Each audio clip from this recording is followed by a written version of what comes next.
Good day to all of you, and today I'm going to speak on overcoming temptation. Now, temptation has been a serious problem since the beginning of time. So, it is not that you and I face this temptation only now.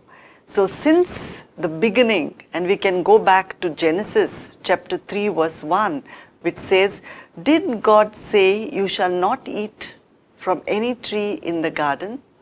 So, how does temptation start? It starts with Satan planting a seed of doubt in Eve first. So he says, "Did God say?" So with that, Eve starts thinking, did God really say that? So he has already put a seed of doubt in her mind. So he starts first by planting a seed of doubt in our minds. He did the same to Jesus in the wilderness, in the first temptation, which we find in Matthew chapter 4 verse 3. He says, "If you are the Son of God, command these stones to become loaves of bread." So again here he's, asking Jesus, if you are the Son of God, that means, are you really the Son of God? So if you are, then you will turn these stones into loaves of bread. Now, this is a tactic he has used from the beginning, and he does the same to us. So he first plants the seed of doubt in us, and once he can create doubt, he has got a foot in the door. Then he goes to the next step. He tempts us first to doubt God's love, the doubt that we are really saved, to doubt God's revelation, etc. And then he goes to temptation. For Eve it was to eat the forbidden fruit. For Jesus it was to turn the stones into bread. So these are the temptations they faced. Now Eve, we know, succumbed to the temptation, but Jesus refused to exercise his own will and supersede the will of his Father. Jesus says in Luke chapter 17 verse 1, occasions for stumbling are bound to come. Temptations come in many forms. Too often we think of being tempted as being enticed to commit big sins like, stealing, murder or adultery and so on. But oftentimes, we are tempted to disobey God in smaller things to begin with. For example, to be jealous, to be impatient, to lie in very small matters, and so on. Now, frequent commission of these venial sins, it hardens our conscience, and eventually he tempts you to commit mortal sins. Because if in the beginning itself he, tempted us to commit a mortal sin, he may have not succeeded. So he starts with the venial sins first. And Satan, he knows all our weaknesses, and he strikes at our weaknesses. He's been watching us, and he has his minions watching over us day and in and day out. So they know everything about us. They know which are the areas where we fall. And so they know exactly what kind of temptation is required for each one of us. Now you will ask, why? Why do we have to face these temptations? We read in Matthew chapter 4 verse 1 that Jesus was led by the Spirit in the wilderness to be tempted by the devil. So Jesus had just been baptized by John the Baptist, and he was filled with the Holy Spirit. A voice from heaven was also heard saying, "This is my beloved Son, in whom I am well pleased." And after this, we find that he was led by the Spirit in the wilderness to be tempted by the devil. Now, many will testify that, after attending a good retreat and experiencing the Lord, when they return home, they experience strong temptations.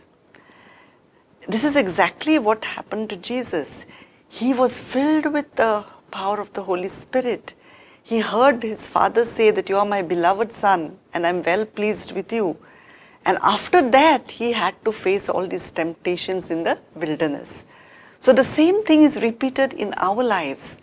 When we go for a retreat and have had that experience of the Lord, then when we come home, we find that we are, sometimes tempted in things that we had not even thought of before. And we wonder, why is it happening to us now? This reminds me of, two persons. They were old ladies and they had, attended this retreat in Kerala. And after that, when they came home, obviously they were touched by the Lord. And they were saying that they were experiencing thoughts and things like that, which they found absurd for women of their age to experience. And they had, not experienced those things before. So this is exactly what was happening. They went for this retreat, they made a good retreat, and they were filled with the Holy Spirit. And then there was this temptation that they had to go through. It is like sort of a test the Lord allows to happen in our lives, just as it happened in the case of Jesus. So why does God permit us to be tempted? First of all, to develop spiritual strength, we have to pass through all kinds of tests and of temptations, both large and small. Now, facing temptations will either bring out the best or the worst in us. So, when we face this temptation, it is a sort of a test for us. Oftentimes, many people, they cannot go through the test, and so they come out worse off. But many, they withstand the test, and when they come out of it, they become spiritually stronger. So, sometimes these tests, in fact, help us in our spiritual growth. Now, sometimes also God allows us to be tempted so that He can draw attention to areas of weaknesses in our lives and help us overcome them. God knows how important it is for us to know the truth about ourselves. Even though it may be painful for us to acknowledge that we have tendencies to be jealous, greedy, and so on, if we deal with it and overcome it, that truth will set us free. We'll find, sometimes we are tempted in areas that we thought like we never had those things in our lives, that, they were like hidden weaknesses. But God knows, He knows us better than we know ourselves. So these weaknesses, although we ourselves may not be aware of it, but God knows that those weaknesses are there in us. And so He allows us to be tempted in those areas so that these weaknesses are revealed. And when these weaknesses are revealed, then we come to know that, well, I thought I was, I didn't have this weakness, but now I realize that I've fallen for this temptation, which means I have this weakness. If this temptation did not occur, we would never know that we have these weaknesses and would never deal with this particular weaknesses. Then one thing that draws us into temptation is also thinking too highly of ourselves and trusting ourselves too much. This is an attitude planted by the enemy. In 1 Corinthians chapter 10 verse 12, we read, "Therefore, let anyone who thinks he stands take heed lest he falls." The Bible warns us about thinking we can hang out, for example, with ungodly people and not be affected. We must choose to separate ourselves from people who could poison our mind. We must realize that there is a battle going on for our soul between God and the devil. Oftentimes what happens is, we are so confident of ourselves and we think that we will never fall into this kind of temptation. And we expose ourselves to those kind of temptation. For example, now, suppose a person has got out of the drinking habit and he's now confident of himself and he knows that, or he feels rather, that he will not fall into the temptation of taking a drink again. And he wants to get out, his friend who drinks, get out of that habit of drinking. So he keeps company with this person, ostensibly to try to get him out of this particular habit. Now, if he continues being friends with this person and he goes out with him and he feels he can convince this person, he is exposing himself to situations where he can succumb to that old habit once again. Now, because if he was overconfident, he let himself be exposed to this situation, and eventually maybe he will try a drink and go back to become an alcoholic once again. So we must be, very careful. We should not be overconfident. Or, for example, keeping company of people who speak, for example, foul language, especially amongst youngsters. You feel, okay, I will not get into that habit. But when you keep company of such people, over and over again, then you too may start joining them in using such language. So we should not be overconfident and trust ourselves too much, because we cannot, we feel that we have the willpower, we will never succumb to it. But one fine day we'll find that we become like the persons with whom we are going around. And that is why they say that once you come to know the Lord, you have to stay apart from persons who can lead you to the wrong places and to a sinful way of life once again. So you have to stay apart from these people and become friends with persons who will help you to grow in the Lord. Now, how do we overcome temptations? Jesus used scripture to overcome temptation, and he has shown us the way to overcome temptation. In Matthew chapter 4, verse 4 to 10, I will just read to you from the Bible. So, chapter 4, verse 4 to 10. This is like now Jesus had been baptized and by John the Baptist, and he was led into the wilderness by the Spirit. And the tempter came and said to him, "If you are the Son of God, command the stones to become loaves of bread." But what did Jesus answer? But he answered, "It is written." So Jesus fought back the temptation by using scripture. At every point he uses scripture. So he says, "It is written," and then he says, "One does not live by bread alone, but by every word that comes from the mouth of God." Then the second temptation, again, then the devil took him to the holy city and placed him on the pinnacle of the temple, saying to him, "If you are the Son of God, throw yourself down, for it is written, he will command his angels concerning you, and on their hands they will bear you up, so that you will not dash your foot against a stone." Here again, you see, Jesus said to him, "Again it is written, do not put the Lord your God to the test."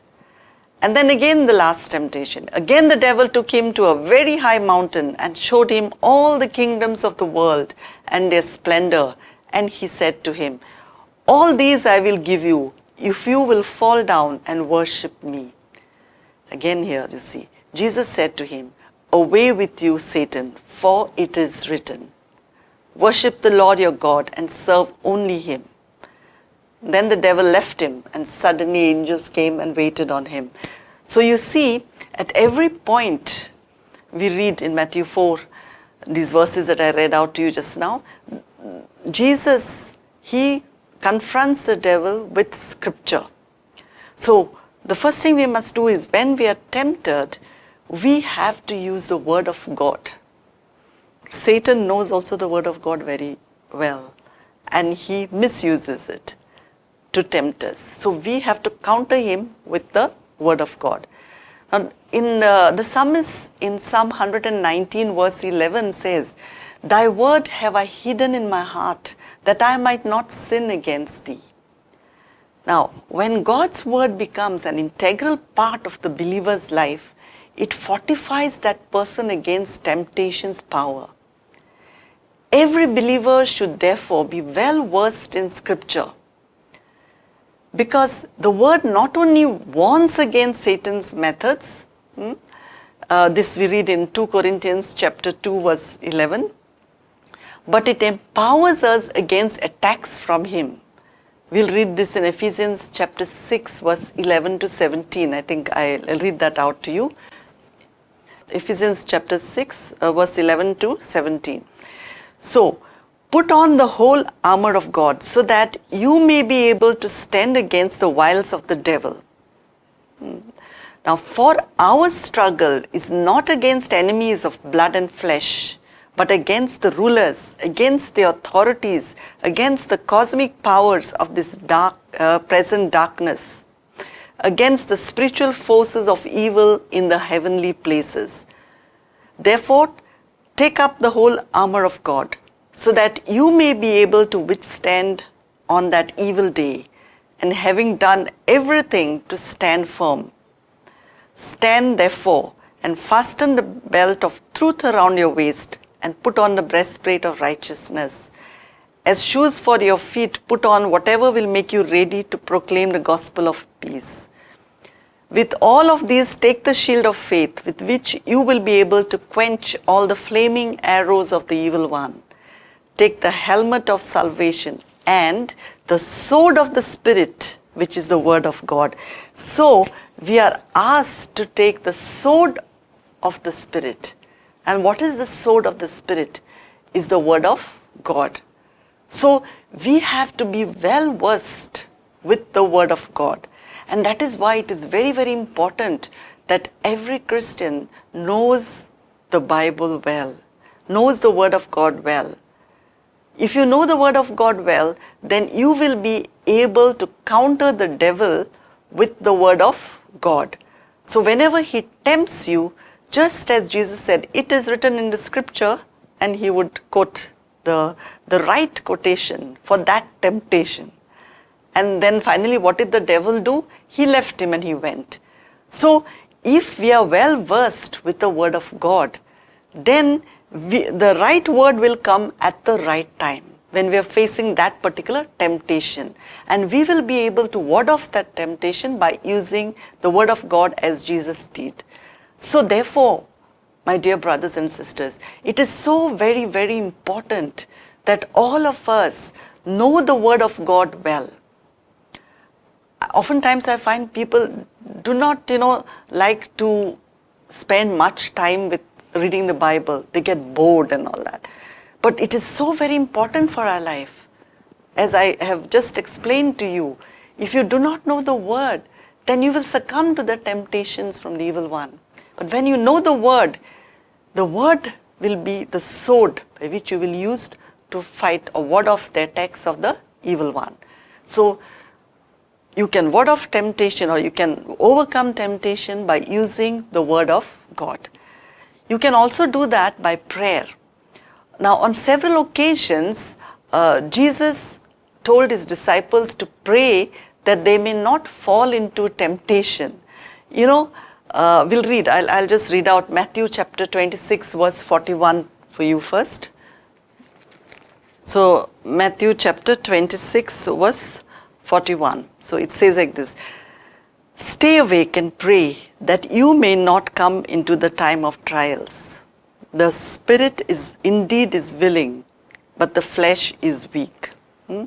So he tells the disciples to stay awake and pray so that they may not fall into temptation. We'll also read Luke chapter 22 verse 40.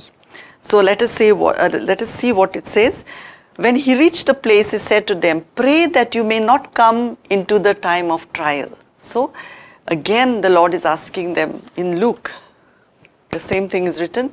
So the Lord himself has told us that we should pray so that we do not fall into temptation. So prayer is so very important. It will help us to build our relationship with God. And once we have this intimate relationship with God, we will never entertain any thought or anyone that takes us away from God. So prayer will make our relationship so strong with God that we will not even entertain any thought. So the moment a thought comes and you know that this thought, the Lord would not like me to have it, you'll cast it aside. Because your relationship with God is so strong. So, or any person who you feel is not living a godly life, who is away from God, comes and wants your company or wants to take you somewhere, you will not go with such a person, because you know that that person may take you away from God. Of course, I'm not saying that, if all of us keep away from people who are like that, then who will change them? But when we do that, we must be aware that we cannot rely on ourselves. We have to ask for God's grace and ask the Lord how you can help these people. We should help them to get out of their sinful habits, sinful ways. We should help this, because Jesus associated himself with sinners and the tax collectors, the prostitutes, and all kind of people came to him. So when we associate with this type of persons, we should know how far we can go and how or what way we can use, what methods can be used to help these people to give up their sinful lives and come close to God.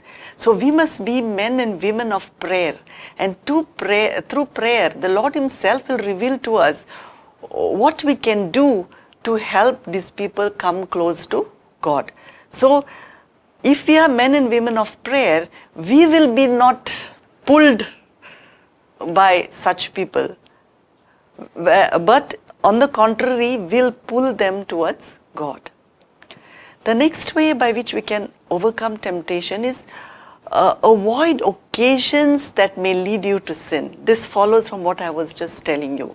So we'll just read 1 Corinthians chapter 10 verse 12.